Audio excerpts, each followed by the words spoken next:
미래를 보는 창 JTB. 안녕하세요. JTB J입니다. 오늘 주제는 채권 시장 심상치 않다라는 내용으로 전해드리게 됐습니다. 일단 저번 영상에서 마지막에 그 짐 그랜트의 인터뷰 내용을 제가 소개를 해드리려다가 번역 문제로 인해서 조금 밀어놨는데요. 구독자분들께서 좀 도움을 주신 덕분에 이 인터뷰 내용을 조금 정리해서 전달해 드릴 수 있을 것 같습니다. 그리고 어, 제가 어제 기사를 받고 오늘 그 댓글로도 확인해 보니까 파월 연준 의장이 의미심장한 내용으로 인터뷰를 한 게 있거든요. 그 내용을 좀 소개해 드리면서 왜 채권 시장이 심상치 않은지에 대해서 좀 설명을 해 드리겠습니다. 아마 오늘 영상이 조금 중요한 메시지가 담길 것 같네요. 좀 주의를 기울이셔서 들어보셨으면 좋겠습니다. 일단 짐 그랜트라는 사람은 채권 전문지인 그 그랜트 인터레스트 레이트 옵저버의 그 편집장입니다. 트럼프가 그 대선에 당선되었을 때 그의 정책을 세 개로 요약을 했어요. 당시 그 보호주의, 국가주의, 인프라 건설이라고 정의를 했는데 최근 미국 정책과 트럼프의 움직임을 보면 이 짐 그랜트의 의견대로 이 방향으로 더욱더 굳건하게 가고 있는 것으로 지금 확인이 되고 있습니다. 어제 그 저번에 영상에서 보여드렸던 그 마지막 인터뷰 내용입니다. 올해 국채 매물의 압력이 그러니까 GDP 비율로 볼 때 2차 세계대전 이후 가장 거대한 달러 국채가 매물로 나오고 있다. 그 차트에서도 보셨다시피 올해부터 미국의 그 국채 동향이 굉장히 나빠졌죠. 특히 외국인 수급도 그 마이너스로 돌아섰고요. 그리고 지난 9년간 그리고 10년 가까이 그 양적 완화를 위해서 찍어냈던 그 채권들이 10년물 같은 경우에는 같이 만기가 돌아오고 있기 때문에 더 많은 양의 만기가 돌아오고 있고 이 상황에서 연준은 양적 긴축을 이제 진행을 하고 있어서 여력이 없습니다. 그래서 실제적으로 국채를 매입해 줄 수 있는 주체가 상당히 줄어들었습니다. 그래서 이런 것들이 다 매물로 나오고 있고 이것은 채권 금리가 이제 상승하는 영향을 일으키게 됐죠. 그리고 트럼프와 낸시는 신용은 영향을 주지 않는다고 동의한다. 그러니까 낸시라는 사람은 이번 민주당 하원 의장직 후보로 저는 이 사람을 명시한 걸로 보고 있거든요. 그리고 1조 달러 이상의 적자는 경기 회복기에 흔히 있는 일이고 정상적이다. 그리고 트럼프는 자산 거품 시대에서의 저금리도 일반적이라고 생각하지만 세계적으로 7조 달러치의 국채가 내던져지고 있고 이자율이 0% 이하에 판매되고 있다. 이게 문제로 이제 지적을 하는 거죠. 그리고 그 원문에서는 이 저금리라는 내용을 디프레이션 레벨 그 인터레스트 레이트라고 표현을 했거든요. 한마디로 저금리라는 거는 불황 시기에 하는 정책입니다. 경기가 이제 좋아지라고 부담을 낮추기 위해서 해주는 게 저금리 정책이고 저금리가 시행되었다라는 거는 그 상황이 경기가 안 좋다라는 뜻이에요. 냉정하게 얘기해서. 그래서 이 개념을 좀 잘 알고 계시면 될 것 같아요. 그리고 마지막으로 우리는 역사적인 저금리와 자산 고평가라는 일치하지 않는 상황이 같이 존재하는 시대에 살고 있다. 저금리가 불황 시기에 경기 회복을 위해서 하는 정책이죠. 그런데 아이러니하게도 자산은 굉장히 고평가되어 있어요. 주식시장도 굉장히 호황이고 부동산 시장도 굉장히 호황이고 굉장히 일치하지 않는 상황입니다. 냉정하게 얘기를 해서. 그래서 이러한 일치하지 않는 상황이 이례적이에요. 역사적으로 봤을 때. 굉장히 비정상적인 상황입니다. 하지만 우리 모두는 어떻게 알고 있죠? 이것이 마치 정상적이다. 아무 문제 없다. 다 이런 식으로 이미 적응이 돼버렸죠. 한마디로 내성이 생긴 겁니다. 굉장히 안 좋아요. 내성이 생긴다는 건 굉장히 안 좋습니다.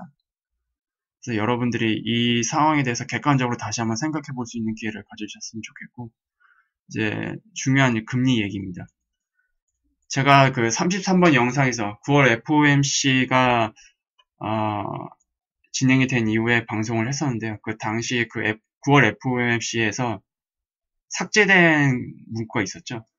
통화정책은 시장 수능적 기조를 유지할 것이며 이에 따라 고용시장의 화랑세를 지원하고 인플레이션이 지속적으로 2%를 유지할 것으로 촉진할 것이다. 이 문구가 빠졌어요. 9월 FOMC부터.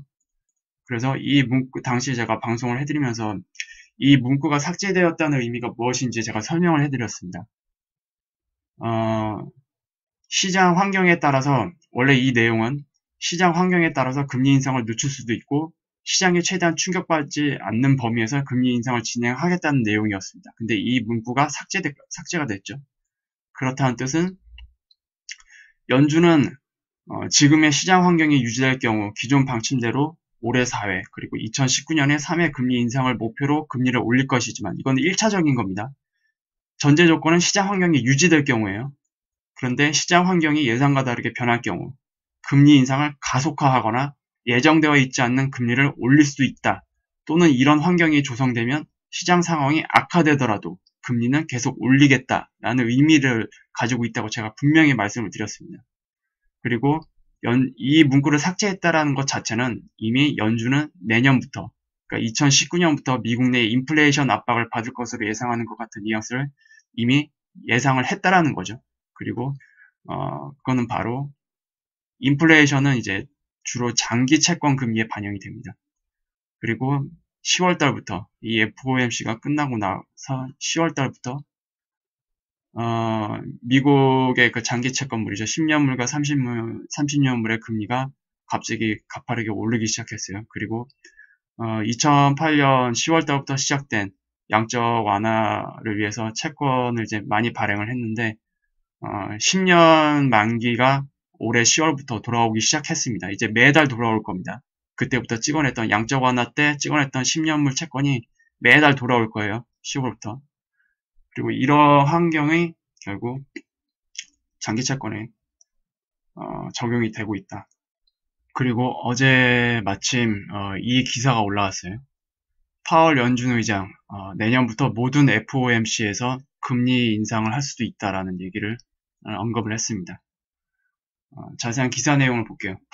제롬 파월 의장, 미국 연준 의장은 14일 미국 경제는 여전히 강력하지만 내년에 역풍을 맞을 수 있다고 경고했다. 또한 내년부터는 매번 열리는 통화정책회의마다 금리 인상 가능성을 대비해야 할 것이라고 밝혔다. 파월 의장은 이날 로버트 카플란트러스 연방준비은행 총재와의 1시간가량 이어진 질의응답 시간에 현재 경제 상태에 매우 행복하다며 무역정책의 영향이 아직 많이 보이지는 않는다고 말했다. 그러면서 우리 경제는 더 빠르게 성장할 수 있으리라 생각한다고 강조했다. 일단 이렇게 립서비스를 시작했어요. 지난달 말 발표된 미국의 올해 3분기 경제 성장률은 지난 1969년 이후 최저 실업률에 따른 강력한 소비자 지출에 힘입어 3.5% 기록했다. 하지만 2분기 때보다는 많이 떨어졌죠. 무려 0.7% 정도가 떨어졌습니다. 이거는 바로 미중 무역 전쟁이 이제 직접적으로 영향을 받기 시작했다라는 뜻이고요. 미중 무역 전쟁으로 인해서 감세 정책이 상쇄된 겁니다. 그리고 최근 내용 보니까 미국 무역 전쟁을 하고 있음에도 불구하고 미국의 무역 적자가 최대치로 기록이 되고 있더라고요. 상황이 더 안 좋아지고 있습니다. 파월 의장은 앞으로 수개월 내 미국 경제가 직면할 수 있는 역풍에 대해 설명해달라는 질문에 세계 경제 성장의 둔화와 재정 부양책 축소 그리고 지난 2015년 이후 이어진 연준의 8차례 금리 인상으로 인한 뒤늦은 영향 등이 악재들을 나열했다. 그러니까 이러한 영향들은 당시에는 이제 미국이 경제가 좋다라는 명분을 내세워서 금리를 올리기 시작했잖아요. 하지만 이런 영향은 반드시 오게 되어 있습니다. 제가 예전에 지표를 설명을 해드렸듯이 지표상으로 봤을 때는 절대로 그 명목상으로 보이는 지표 외에 부채 기준으로 봤을 때는 절대로 좋은 경기 상태가 아니었어요. 그리고 아마 연준도 그렇게 다 세부적인 내용은 알고 있을 거라고 말씀을 드렸고 하지만 공식적인 자리에서 그 얘기를 할 수 없다고 말씀드렸죠. 무조건 좋게만 얘기할 수밖에 없는 그런 자리이기 때문에 그런 세세한 실질적인 내용은 대중들에게 언급을 할 수 없다고 제가 말씀을 드렸습니다. 그런데 잠깐 어제 인터뷰에서 약간 이제 조금 돌려서 얘기를 했어요. 그동안 이제 금리 인상으로 인한 뒤늦은 영향들 이런 것들은 이제 조금은 나열했고, 그리고 경제 성장의 둔화, 세계 경제의 둔화는 바로 무역 정진과 관련이 있고요. 그리고 원래 이란의 그 금수 조치가 진행이 되면 그 유가가 급등을 해서 물가 인상률로 인해서 연준이 그 금리 인상을 더 급격하게 해야 될 수 있는 상황이 일어날 수밖에 없었죠. 그런데 트럼프가 이란의 원유 수출국 중에 72%에 해당하는 나라들에게 원유 수출 금수 조치를 면제를 해줬습니다. 6개월 동안. 이 6개월이 끝나면 대략 내년 2분기 정도 되거든요. 그러면 2분기 뭐 5월달 그 정도부터는 이란 같은 경우에는 전면적인 금수 조치가 시행될 수가 있습니다. 그러면 유가가 다시 급등하게 될 겁니다. 이거는 바로 인플레이션으로 연결이 되겠죠. 그러면 미국 같은 경우에는 금리를 더 급격하게 올려야 될 수 있는 상황에 직면할 수가 있습니다. 이런 여러한 요인들로 인해서 파월 의장은 이제 이 내용을 이제 발표를 한 것 같아요. 그리고 재정 부양책 축소, 이거는 저번 영상에서 이제 말씀을 드렸죠. 미국 같은 경우에는 앞으로 채권 금리 동향에 따르면 세금을 더 걷거나 아니면 재정을 부양하는 이러한 그 자금들을 축소해야 되는 그러한 정책을 쓸 수밖에 없기 때문에 이러한 모든 것들을 고려했을 때 앞으로 그 2019년부터는 정말로 우리가 더 위기에 한 걸음 더 다가서는 해가 되지 않을까 조심스럽게 예상을 해볼 수 있습니다. 그리고 그는 이어 감세와 재정 지출 증가로 지금 당장의 경쟁의 동력이 공급되고는 있지만 시간이 지나면서 사라질 것이다. 이런 것들은 굉장히 일시적이고 완전한 해결책이 아니죠. 누구나 알고 있습니다. 이거는 완전한 해결책이 아니라는 거. 이것도 또 하나의 그냥 유동성 공급책 중에 하나일 뿐이에요. 그리고 블룸버그 통신은 파월 의장의 이러한 발언들은 연준이 정책을 정하는 데 있어 고려해야 할 복잡한 요소들이 더욱 늘어났음을 강조한다고 설명을 했다. 한마디로 이때 9월 FOMC 당시죠. 시장 환경이 유지될 경우에서 상황이 급변하고 있다는 것을 연준도 인정을 한 겁니다. 시장 환경이 예상과 다르게 변하고 있다는 걸 인정을 한 거예요. 그리고 또한 파월 의장은 내년부터 어떤 그 FOMC에서도 금리 인상을 가능성을 대비해야 한다고 했다.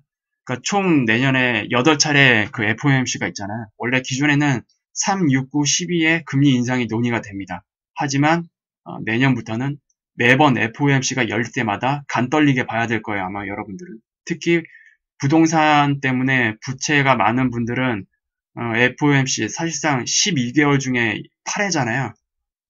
거의 뭐 한 달 걸러 한 달 매번 간 떨리면서 FOMC 결과를 봐야 될 겁니다. 그는 시장에 우리가 기자회견을 하는 FOMC에서만 금리가 움직인다는 사실에 익숙해져 있다. 내년부터 어떤 회의에서든 금리가 움직일 수 있다는데 익숙해져야 할 것이라고 강조했다. 확언을 했죠. FOMC는 연간 8차례 열리며 기자회견이 열리는 경우는 3, 6, 9, 12 4차례만이다. 시장은 이 4차례 FOMC에서만 금리 변동이 있는 것으로 생각하고 있다. 그러나 지난 6월 연준은 1월부터 모든 FOMC 이후 기자회견을 가질 것이라고 밝혔다. 결과적으로 12월에 금리 인상은 거의 확실시되고 있고요. 1월 달에 또 올릴 수가 있다는 가능성이 열린 겁니다. 파월 의장은 최근 증시의 급락에 대해서는 대수롭지 않게 여겼다. 저도 이 얘기는 동의합니다. 그는 지난달 미국 증시가 지난 2011년 이후 가장 가파른 하락폭을 겪었음에도 증시의 움직임은 연준이 고려하고 있는 많은 요인 중 하나일 뿐이라고 말했다. 증시는 금융시장에서 차지하는 비중이 그렇게 높지가 않아요. 그리고 증시가 무서워서 금리를 올리고 내리고 이걸 결정한다? 말이 안 됩니다. 증시는 금융 흐름에 있어서 그냥 일부분에 지나지 않아요. 그리고 우리나라 같은 이머징 마켓에서도 보면 뭐 증시가 하락한다거나 부동산이 하락한다거나 이것 때문에 무서워서 금리를 동결한다? 결국 이거 역풍을 맞을 겁니다. 지금 이제 연준이 내년 최대 8회 금리 인상을 할 수도 있다라고 이제 공식적으로 언급을 했는데 이 얘기를 다시 바꿔서 얘기하면 연 8차례가 아니더라도 한 번 올릴 때 0.25%가 아니라 0.5%를 급격하게 올릴 수 있는 가능성도 같이 내포한 겁니다. 이걸 잘 알아두셔야 돼요. 그렇게 되면 그것들이 이제 누적됐을 경우 우리나라 같이 아직까지 금리를 동결하는 경우에는 갑작스럽게 어느 시점에 금리를 급격하게 올려야 되는 상황에 우리나라도 내몰릴 수가 있습니다. 그때는 어쩔 수가 없죠. 아마 그게 현실화가 된다면 특히 우리나라 주식시장은 당연한 거고 부동산 시장에 대재앙이 몰려올 겁니다. 그러면서 그는 관계자들이 금융시장과 경제, 기업 등이 금리 인상에 어떻게 반응하는지 매우 주의 깊게 살펴보고 있다고 말했다. 그는 이날 추가 금리 인상 가능성에 대해 직접적인 질문을 받지 않았지만 올해 추가 금리 인상 가능성을 부인하는 발언도 하지 않았다. 12월 금리 인상 거의 확실시되고 있어요. 그리고 연준은 올해 들어 3차례 금리 인상을 단행했고 12월 한 차례 금리 인상을 할 것으로 예상된다. 그래서 이런 식으로 이제 인터뷰가 진행이 됐는데 상황이 바뀌었습니다. 네, 상황이 확실히 바뀌었고 연준에서도 상황이 바뀌었다라는 것을 공식적으로 이런 인터뷰를 통해서 우리에게 미리 대비를 하라고 적응을 하라고 이렇게 인터뷰를 했죠. 어떤 회의에서든 금리가 움직일 수 있다는데 익숙해져야 할 것. 그러니까 알아서 이런 변화에 적응해라. 미리 스펀지 역할을 할 겸 미리 이제 던져준 겁니다. 우리에게 메시지를. 원래 오늘은 이제 석유 관련해서 유가 하락에 대해서 조금 자세히 설명을 해드리려고 했는데 금리 관련 내용은 더 중요하기 때문에 우선순위에 있어서 좀 이 부분을 강조해서 설명을 해드리고 싶었어요. 앞으로 이제 여러분들은 장기 채권 금리, 미국, 10년물과 30년물의 금리에 더욱더 주목할 필요가 있습니다. 채권 금리가 더 가파르게 오른다? 이 뜻은 2019년에 금리 인상이 더 가파르게 진행이 될 수 있다는 것을 미리 예측해 볼 수 있는 척도가 됩니다. 그래서 이 부분도 같이 챙겨보시면 좋겠고, 부동산에 대한 부분은 제가 이미 지난 영상에서 부동산에 대한 자세한 내용, 그러니까 특히 부채율에 대한 그 내용을 언급하면서 설명을 해드렸기 때문에 최대한 준비를 잘 하셨으면 좋겠고요. 그리고 우리나라도 이제 안심할 수가 없다. 우리나라도 철석같이 내년 3차례만 금리 인상을 할 거라고 금통위에서 아마 인식을 하고 있었는데 갑자기 상황이 급변했어요. 이렇게 되면은 올해 11월 말에 있는 금통위에서 우리나라 금리 인상이 진행될 가능성이 더 높아질 수밖에 없겠죠. 그리고 우리나라 같은 경우 내년에 미국이 금리 인상을 급격하게 가져갈 경우 우리나라 역시 급격하게 올려야 되는 상황에 내몰릴 수 없다고 제가 분명히 말씀을 드렸습니다. 오늘 영상은 이 정도로 마무리하겠고요. 유익한 영상이 되셨다면 구독, 알람, 좋아요 부탁드립니다. 즐거운 주말 되시고요. 다음 영상에서 더 좋은 내용으로 찾아뵙도록 하겠습니다. 감사합니다.